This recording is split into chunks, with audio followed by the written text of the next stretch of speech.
Introduction au champ de la sociologie politique. La sociologie politique considère la société comme un tout où les éléments politiques, économiques, religieux et culturels sont interdépendants et interreliés. D'ailleurs, il ne faut pas expliquer la politique par le politique. Dans cette optique, la sociologie dévoile des faits implicites et refoulés et le rôle du sociologue est de les rendre explicites par le biais de la recherche. De plus, il existe plusieurs facettes pour définir les concepts avec des définitions de différents auteurs. En outre, un des objectifs de la sociologie politique est d'analyser les liens interdépendants entre les différents systèmes sociaux pour comprendre leurs influences sur les comportements politiques.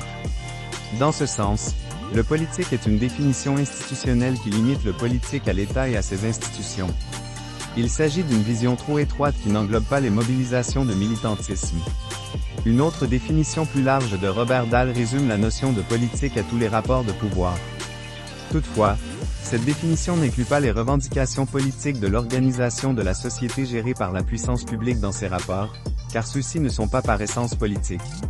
Selon Max Weber, l'État et ses institutions ont la légitimité et le droit de contraindre les actions des citoyens en utilisant la violence physique.